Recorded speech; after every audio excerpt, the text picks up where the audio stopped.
Right, Shalom, this your brother Yuanathon, all right? First and foremost, I want to give all praises to the Most High, Yahweh, Bahashim, Yahushai, Bahashim, Rakah HaKodash. I want to give double honors to the apostles and the elders of Great Millstone. I want to say Shalom to all the brothers and, of course, the few sisters who are pursuing this truth in sincerity, okay? May the blessing of election be upon your house. The title of this lesson is The Hour of Temptation. Can you see it, okay? The hour of temptation is going to happen when the whole world is confronted with conforming to the NWO agenda, which is going to include the mark of the beast, all right?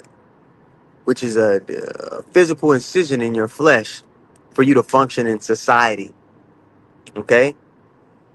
As the world moves towards, a digital one, a digital society,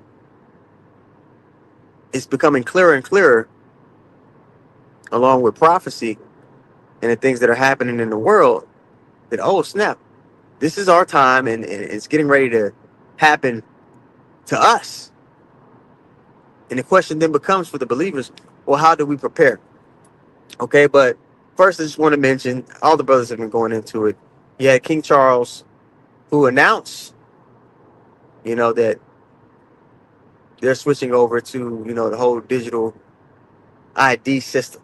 They're going all in on it. Okay, so how the citizens interact with the banks, how they interact with the government, is going to be, completely different. In order for you to function in a society, you're going to have to conform to that digital ID, and that's going to escalate to having a physical incision, that charagma, like it talks about in Revelation 13:16. Okay? Along with Trump going to meet with the head of China, bringing all the tech giants and bankers with him. And China leads the world in, digital surveillance on, using tech to regulate its citizens. Carl Schwab, the former head of the World Economic Forum, even said at the meeting at Davos a few years back that the whole world should look to China as an example on the next step on how society should function. Okay? But for the elect of the nation of Israel, who have cleaved unto Yahweh Shem Yahushai, the solution is right here in Revelation 3 and verse 10. All right? Revelation 3 and 10, it reads, because thou hast kept the word of my patience. Now, what does it mean to keep the word of the Lord's patience? Means you maintain obedience to the Lord in the face of adversity. You endured. Okay, the scriptures say, he that endureth to the end, the same shall be saved. All right, let's reread that again from the top, Revelation 3 and 10. Because thou hast kept the word of my patience, I also will keep thee from the hour of temptation, okay, which shall come upon all the world to try them that dwell upon the earth. Meaning it's going to be a worldwide period of testing, forcing all those that dwell upon the earth to choose Yahweh Shem Yahushai, which most people don't even know what all that entails. They don't even know the names of the Lord and his son. Choosing between him or this beast system. So you can see as to why there's going to be a lot of people that perish because they chose to be on the opposing side of the master of the universe. When you look into that word hour, which is G5610, hora, okay? It's an appointed period or season, okay? Now, this hour of temptation, in the mark, can I'm gonna join that with the mark of the beast being presented to society, right? Understand, the mark of the beast comes before the climax of World War III. We're already in World War III, but it hasn't went nuclear yet, and it isn't all out madness and chaos and uh, uh, pandemonium. That's the word I was looking for.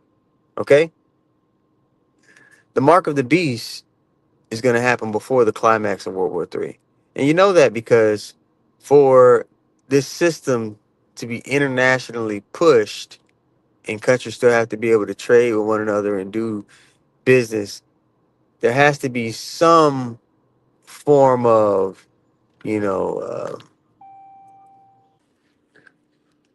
open and reasonable communication between the nations. The beast itself has to still, you know, be intact somewhat.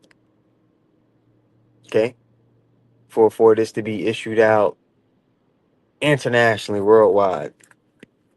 All right, because we know there's going to come a point where the beast shall hate the whore. All right, and you can imagine how that could unfold, especially in our time.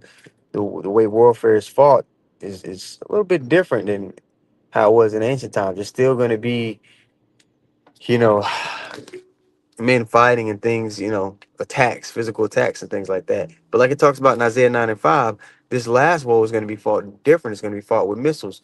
And there's nuances to war now.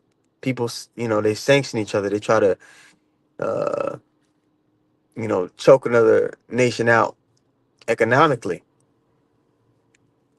choke the citizens out of a nation. So the citizens of a nation, you know, are willing to bend the knee, putting pressures on the people up top, at the top of their nation. And those have been little tactics that, you know, nations have always used. Makes me think about the siege of Jerusalem in 70 AD. When they seized Jerusalem, they cut us off from being able to trade or still get resources. They surrounded the city. Nothing could come in or out.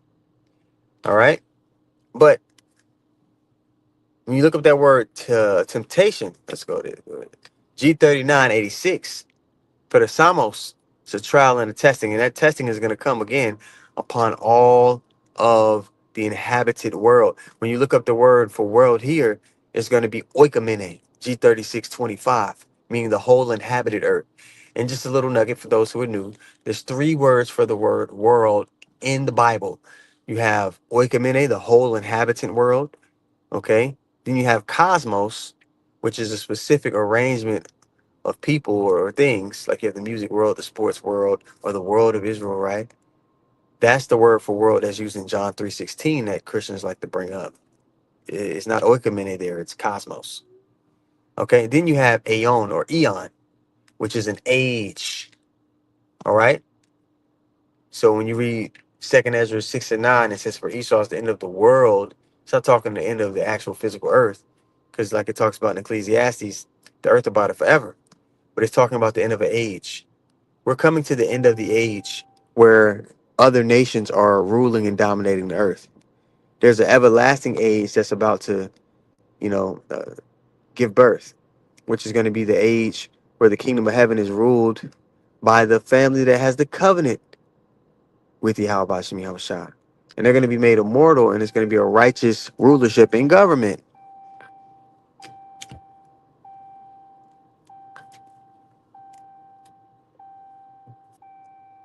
Yeah, that beeping, that's my thermostat. I guess I got to get it fixed. It thinks that the truck is overheating, but it's not. Just got to get this thermostat fixed. But let's continue on. Let's go to Matthew, the 24th chapter, because the conditions that are going to be playing out during the hour of temptation is going to urge people to just want to conform. They're going to want some normalcy because things are going to be in complete disarray. All right. People are going to be, you know, hurting. It's not going to be how it is in America now, where people still could, you know, just easily have access to things. People are going to be looking for comfort. All right. And the comfort they're going to be looking for is going to be carnal. So they're going to turn to carnal solutions. While the elect understand that the root of our problem is spiritual. Okay. The things in the spirit are more powerful than the things that you can see and touch. The things that you see and touch, okay, started in the spiritual first. They're dictated by the things in the spiritual. So the elect are going to be, they're going to understand the root of the problem, and they're going to also understand the solution, okay, which is cleaving unto Yahweh Shah, having faith in Him. All right, so let's go to Matthew 24 and verse 6. It says, wars, famines, pestilences. All right, that's what it's going into.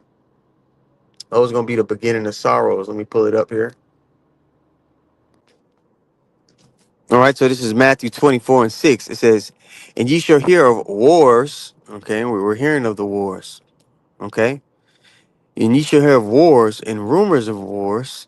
See that ye be not troubled, for all these things must come to pass, and the end It's not yet. So we're at the rumblings of Jacob's trouble. Verse 7, for nation shall rise against nation and kingdom against kingdom. We're seeing the makings of that. It's only going to escalate from here. And there shall be famines of food and pestilences and earthquakes in diverse places.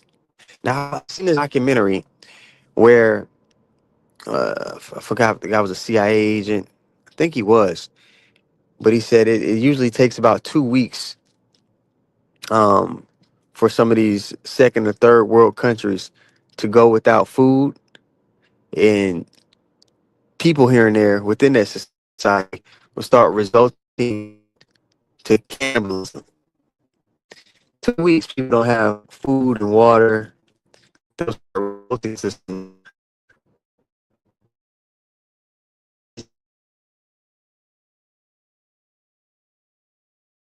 Now, keep in mind, I said that was in third world country. What will first world do, who are used to just eating all the time whenever they want? What will they result to when they go without food for an extended period of time? What behaviors they result to? What things will they justify in their heads to survive? When it comes to dealing with other people or their neighbors, what things will they justify to themselves? It's going to be all out chaos. Okay, and you want to be protected during that time. And the only way you're really going to be protected is not going to be by much strength or how much ammunition that you have or who you know or the resources you have or money you have. Your relationship with the Lord, your trust and faith in Him.